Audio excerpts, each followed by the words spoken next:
আমার ছোট ভাই ও ইমিগ্রেন্ট হয়ে এসছে 2024-এর অক্টোবরে, মানে আমার মা গ্রিন কার্ড দিয়ে অ্যাপ্লাই করা হয়েছিল, সো ও আসছে 2024-এর অক্টোবরে। সে গ্রিন কার্ড পায় 2025-এর জানুয়ারিতে। এখন আমরা যে শুনছি যে 2 বছর মেয়াদ না হলে নাকি গ্রিন কার্ড নিয়ে বাংলাদেশে যেতে পারবে না। তো আমার প্রশ্নটা হচ্ছে, এই বছর যদি সে বাংলাদেশে যায় ওই ক্ষেত্রে কি কোনো প্রবলেম হবে কিনা। আর দ্বিতীয় প্রশ্ন হচ্ছে যে গেলে সে কতদিন পর্যন্ত থাকতে পারবে।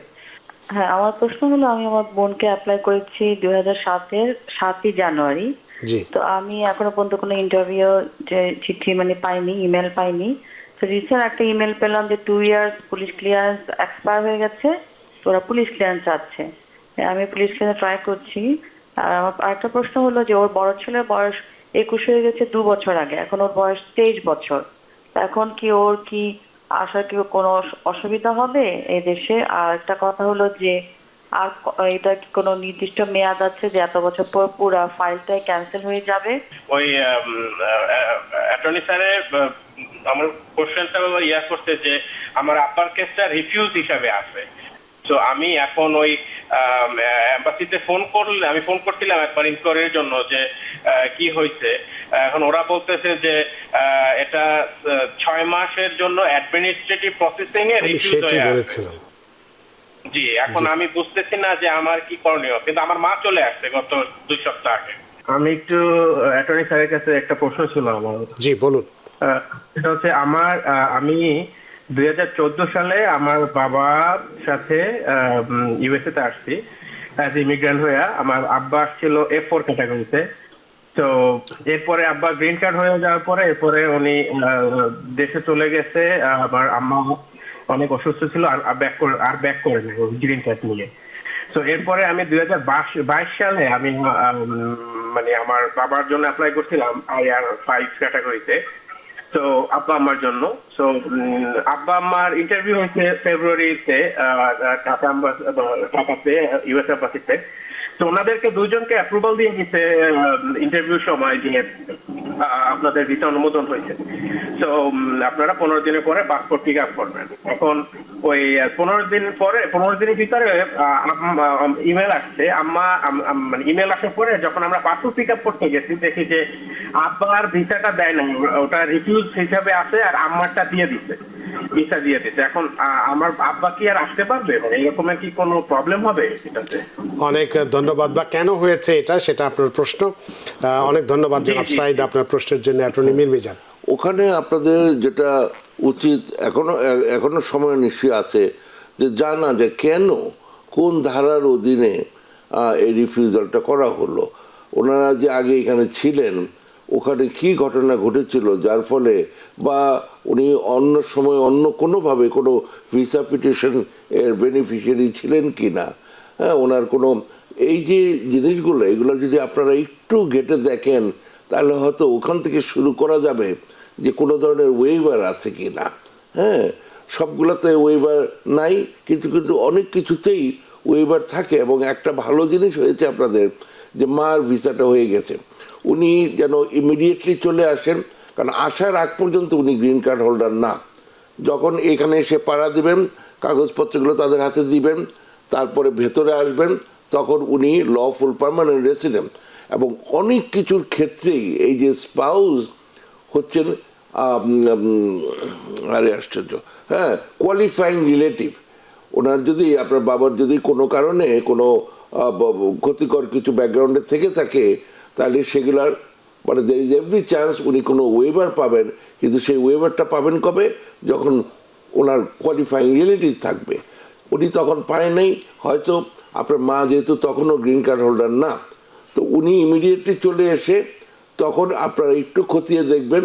হ্যাঁ, কেন এটা দেয় নাই বা এটাকে করে রেখেছে, হোল্ড করে রেখেছে, সেক্ষেত্রে ওরা তো বললোই যে রিফিউজ করেছে বলেছে না, এখনো কিছু জানায়নি এরকম রিফিউজ করে। আচ্ছা, আমি তাহলে ভুল শুনেছি। না না, ঠিক আছে, রিফিউজ করেছে। ঠিক আছে, কথা হচ্ছে যে ওখান থেকেও যেটাকে যত দ্রুত, বিকজ একটা ডিউ ডিলিজেন্সের ব্যাপার আছে, দিয়ে দিল, তারপর আপনি অনেকদিন পরে গিয়ে আবার খোঁজ করেন, ততদিনে এই কেস সব ডিসকার্ড করে দিয়েছে।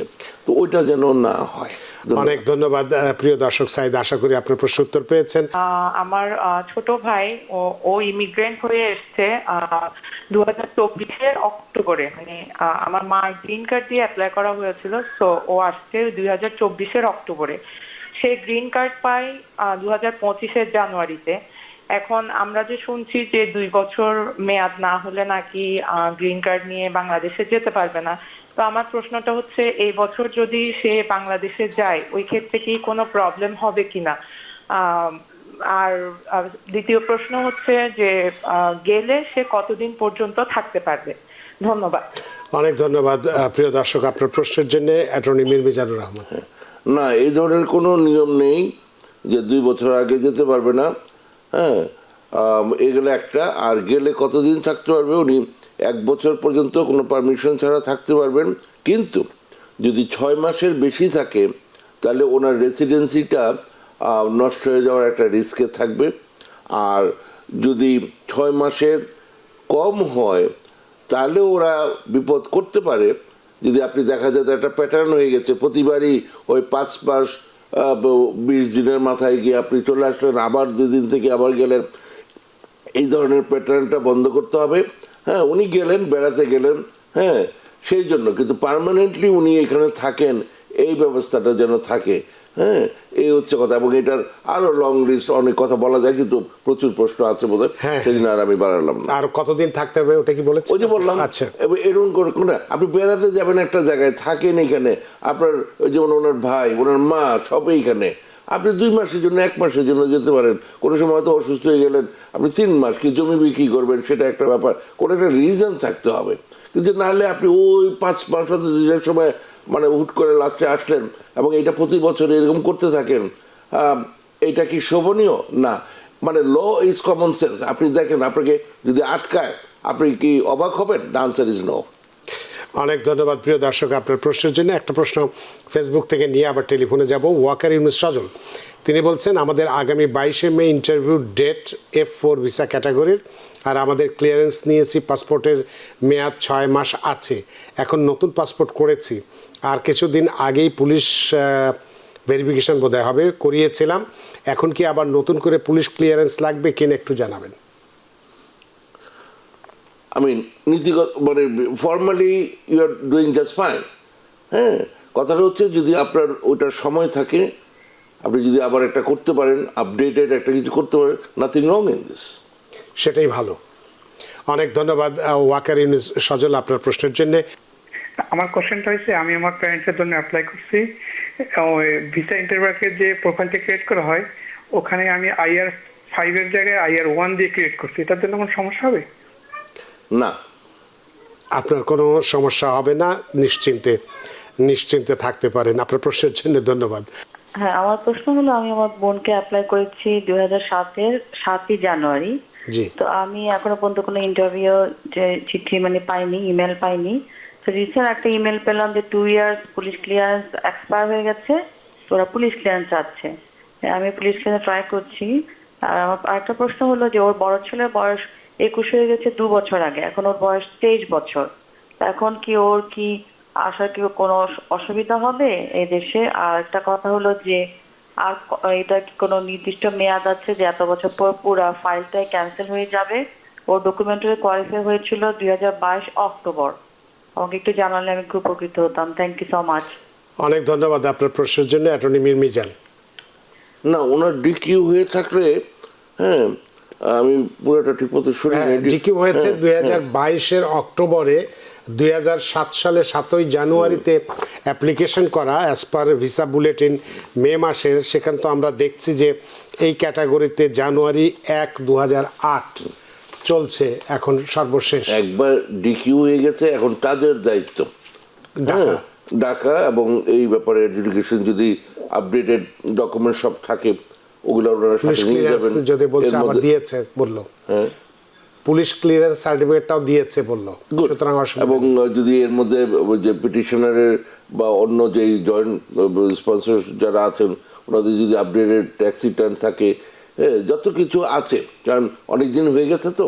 হ্যাঁ, এই যে এটা 2008 থেকে মানে এটা প্রথম স্তরটা শুরু হয়, তারপরে এর মধ্যে যত আপডেটেড ডকুমেন্টসগুলো আছে সেগুলোর সাথে রাখাটা ভালো এবং দরকারি। ওনারা চাওয়ার আগেই যেন এইগুলো থাকলে ভালো হবে, নাহলে হয়তো আবার চাইতে পারে, পুলিশ ক্লিয়ারেন্স চাইতে পারে যে এগুলো অনেক দিন হয়ে গেছে, হ্যাঁ আবার চাইতেই পারে, মেডিকেল।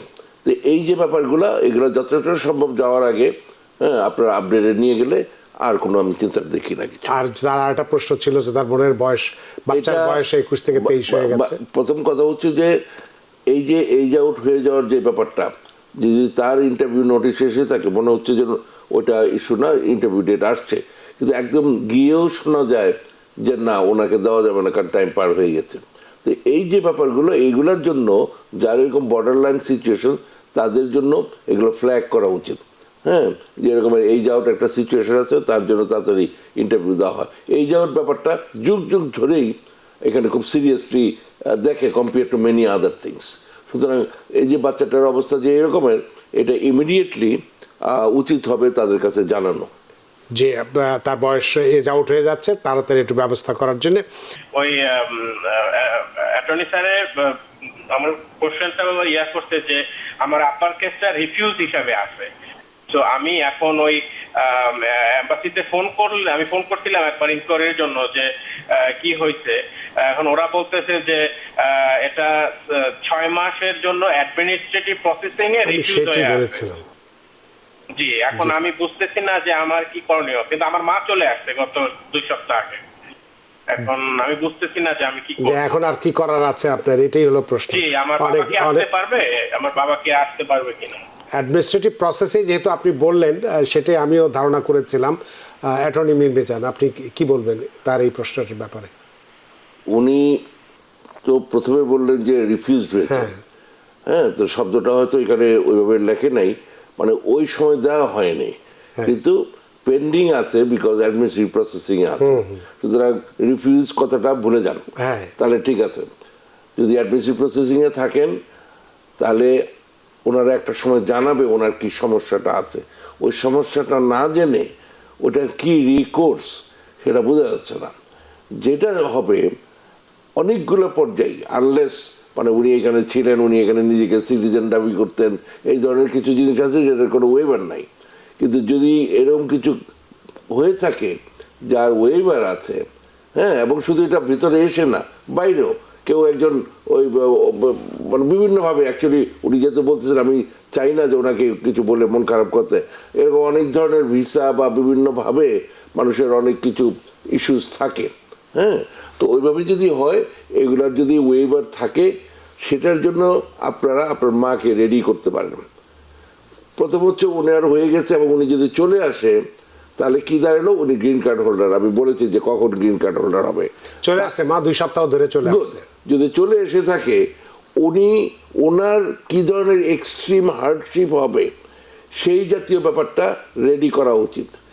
যেমন ওনার মেডিকেল প্রবলেম থাকতে পারে, সেগুলো সমস্ত কাগজপত্র রেডি করতে হবে। ওনার ডাক্তারের কাছে যাইতে হবে, উনি যাবেন না, উনি তো জানবেন না যে ওনার কী প্রবলেম।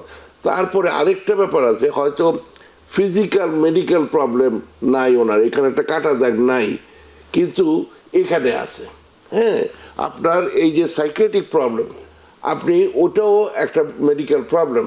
আপনি যেগুলোর কথা বলছেন সেগুলো সবই নির্ভর করছে যে যেটা অ্যাডমিনিস্ট্রেটিভ প্রসেসে আছে সেটার উত্তর জানার পরে। হ্যাঁ, ওটা যখন কারণ যদি ওটা অ্যাডমিনিস্ট্রেটিভ প্রসেসে পার হয়ে যায় তাহলে তো আর এগুলোর দরকার নেই। হ্যাঁ, ওনার কি করার আছে যদি থাকে, এই একটা জিনিস রেডি করে রাখতে পারেন উনি, হ্যাঁ, যে একজন যদি উনি যদি থাকেন এটা ওনার জন্য উপকার হবে। কিন্তু ওই যে ওইটা যখন জানবেন উনি, তারপরে ডিসাইড করা যাবে যে ওনার কি করণীয় আছে। অনেক ধন্যবাদ প্রিয় দর্শক, আশা করি এইবার আপনার প্রশ্ন পুরোপুরি আপনি বুঝতে পেরেছেন, এবং যেটা বলা হলো যে আপনার অ্যাডমিনিস্ট্রেটিভ প্রসেস যেহেতু আছে ওটার উত্তর পেয়ে নেন, তারপরে আর এদিকে ধীরে ধীরে যেটি পরামর্শ দেওয়া হলো সেগুলো প্রস্তুত করতে থাকেন। যদি ওইদিকে কোনো খারাপ কিছু হয় সেক্ষেত্রে এইটা আপনাকে ওয়েবার হিসেবে বা কাজ করতে পারবে। আমার ছোট ভাই নিউ ইয়র্কে থাকে, ও গ্রিন কার্ডধারী। ওর ওয়াইফকে আনার জন্য গত 2 মাস আগে মার্চে স্পন্সরশিপ, পুলিশ ক্লিয়ারেন্স সবকিছু দিয়ে ডকুমেন্ট কোয়ালিফাইড হয়েছে। তো 2 মাস হতে চললো, 2.5 মাস হতে চললো অ্যাকচুয়ালি। আমরা কোনো ইন্টারভিউ ডেট কিচ্ছু পাচ্ছি না। তো আমাদের এখন কি করণীয় বা আপনার একটা অ্যাডভাইস। অনেক ধন্যবাদ। আমরা বুঝতে পেরেছি আপনার প্রশ্ন, অ্যাটর্নি মীর মিজান। হ্যাঁ, এই জাতীয় প্রশ্নগুলো আর একটা অন্য রিজন আমি দেখতে পাই। এটা উনিও জানে উত্তরটা, ওনার ভাইও জানে, হ্যাঁ, এবং ওনাদের ফ্যামিলিতে আরও লোকজন আছে বোঝা যাচ্ছে, ওনারা সবাই জানেন। যারা জানে না তাদের জন্য এই প্রশ্নটা, সেটা হচ্ছে যে এই যে বাংলাদেশে এই যে ছোট একটা মেয়ে, বয়স আর কত হবে, মাত্র বিয়ে হয়েছে, এখন পর্যন্ত আসতে পারতেছে না, হ্যাঁ, তারপরে ওনাদের যে শ্বশুরবাড়ি, হ্যাঁ, ছেলের শ্বশুরবাড়িতে একটা বিরাট একটা তুলকালাম যে কি হলো, কার কাছে বিয়ে দিলাম, এখন আমি শুধু বলবো ওনাদের জন্য এটা মেইনলি বললাম যে ছেলে মানে এই যে স্বামী যিনি, ওনার পক্ষে যা যা করা সম্ভব সবই করা হয়েছে, এখন শুধু অপেক্ষা করতে হবে। এখন শুধু অপেক্ষা। উনি যা যা করার উনি করেছেন, ওনাকে ধন্যবাদ জানাই যে উনি সবই করেছেন। ওনার কোনো এখানে কোনো শর্টকামিংস নাই যে এই যে ব্যাপারটা যে উনি কি সব কিছু করেছে কিনা, এইখানে এই ধরনের কিছু নাই। এখন এমবেসির উপরে কখন তারা তাদের জনবল বা রিসোর্সেস যে আদারওয়াইজ যখন তারা সময় দিতে পারবে, এই জন্য মানে এই ব্যাপারটা যেন ওনারা বুঝতে পারে, আমার কেন জানি মনে হয় সেই জন্য তারা এই প্রশ্নটা করছে। যাই হোক, তো যেটা হলো যে আপনার এই মুহূর্তে কিছু করণীয় নাই, শীঘ্রই পেয়ে যাবেন। এই ক্যাটাগরিতে খুব একটা বেশি দেরি হয় না, তো আশা করি যে খুব শীঘ্রই পেয়ে যাবেন। আমার প্রশ্ন, আমার হাজবেন্ডের জন্য আমি অ্যাপ্লাই করছি 2024 সালে। ওরা ফেব্রুয়ারির 5 তারিখে ওরা আমি মানে রিসিভ করছে আর কি। তো এটা রিসিভ লেটারটা পাইছি, এরপরে আমি এখনো পর্যন্ত কোনো অ্যাপ্রুভাল লেটার পাই নাই। মানে কেন কিংবা কতদিন টাইম। আপনি কি সিটিজেন না গ্রিন কার্ড হোল্ডার? জি না, আমি সিটিজেন। সিটিজেন। উনি কোথায়? বেগম সাহেব হাজবেন্ড কোথায়? হাজবেন্ড দেশে আছে। আমার হাজবেন্ড বাংলাদেশে। এখানে দুইটা স্টেজের ব্যাপার আছে। প্রথমে যখন আপনি অ্যাপ্লাই করলেন এটা ইউএসসিএস এর কাছে করেছেন, তো সেটা I-130 ইমিগ্রেন্ট পিটিশন অনলি করতে পেরেছেন। তো সেটাই মানে it should have been done within 2 months or 3 months, সেইটা এখন অনেক দিন লাগছে, 1 বছরের বেশি সময়। হ্যাঁ, মানে এটা উঠানামা করে, ফলে আমি স্পেসিফিক বললাম না। এইগুলো একটা কথা, বেশ সময় মানে 1.5 বছর মানে থিংস। ওটা হওয়ার পরে এটা যাবে হচ্ছে ন্যাশনাল ভিসা সেন্টারে। সেখানে যাওয়ার পরে, এবং যেহেতু উনি সিটিজেন, এখানে কোনো ওয়েটিং পিরিয়ড নাই, হ্যাঁ, অ্যাজ অপোজ টু উনি যদি গ্রিন কার্ড হোল্ডার হতেন, তো নাই যেহেতু, ফলে সাথে সাথে উনি ওই 325 টাকা 120 টাকা এগুলো দিতে পারবেন। দেওয়ার পরে উনি বিভিন্ন ডকুমেন্টস এবং DS 260 মানে সমস্ত application, affidavit of support, tax Returns etcetera, এগুলো সব দিয়ে উনি DQ হবেন। হওয়ার পরে তারপরে ওই যে এর আগের প্রশ্নের যে অবস্থা ওনার, তারপরে এখানে সব করা হয়ে যাবে। এখন হচ্ছে ইন্টারভিউর জন্য ওয়েট করতে হবে। এই হচ্ছে পুরো ব্যাপারটা। কত দিন সময় লাগে এর উত্তর আমার কাছে নাই। ধন্যবাদ। মোটামুটি ভাবে একটা সাধারণভাবে বছরখানেক লাগে বোধহয়, নাকি? সাধারণ আমরা I just hope for the best, ওই রকমই লাগে। তো অনেক ধন্যবাদ আসমাউল হোসনা আপনার প্রশ্নের জন্য। আশা করি প্রশ্নের উত্তর পেয়েছেন। আমার বাবা মার ভিসা হয়ে গেছিল প্রায় 3 সপ্তাহ হয়ে গেছে। জি। তো ওনারা আমার ওই গ্রামের বাড়িতে ভিসা নিয়ে যায়, ওখান থেকে ভিসা সহ পাসপোর্ট হারায় ফেলছে। এখন আমি কি করব? অনেক ধন্যবাদ আপনার প্রশ্নের জন্য, অ্যাটর্নি মীর মিজান। এগুলো নিয়ে খুব মানে একটা তো আছে শঙ্কা আছে, কনসার্ন হবেন, কিন্তু খুব ভয় পেন না। আপনারা ইমিডিয়েটলি ওই কি যেন বলে যে এমএসসিকে জানান, তারা কিছু সাজেশন দিবে। ইমিডিয়েটলি থানায় রিপোর্ট করে আপনারা নতুন পাসপোর্ট জোগাড়ের চেষ্টা করেন, কিন্তু কথা হচ্ছে এমবেসির সাথে যোগাযোগটা রাখেন যে এই হচ্ছে সিচুয়েশন। এর বাইরে আর কোনো ক্ষতি হওয়ার কোনো ক্ষতি হওয়ার আমি কোনো সম্ভাবনা দেখি না। তো অনেক ধন্যবাদ প্রিয় দর্শক। আসলে আপনার যেটা হয়েছে, বেশি সতর্ক হতে যেই বোধহয় এই সম্ভাবনাটা, এই সমস্যাটা হয়ে গেছে। তো থানায়, লোকাল থানায় একটা জিডি করুন, জিডির কপি নিয়ে আপনারা আমেরিকান এম্বাসির সঙ্গে যোগাযোগ করুন এবং নতুন পাসপোর্ট করে আবার গেলে হয়তো তারা নিশ্চয়ই দিয়ে দেবে। এটা এমন কোনো কঠিন বা ইয়ের বিষয় না। আশা করি আপনার বিষয়টা নিয়ে যে চিন্তার মধ্যে ছিলেন, সেই চিন্তাটা আমরা আপনাকে পরামর্শ যেটুকু দিয়েছি তাতে দূর করতে পেরেছি। নিউ ইয়র্ক থেকে সম্প্রচারিত TVN 24 টেলিভিশন বিশ্বজুড়ে বাঙালির কণ্ঠস্বর।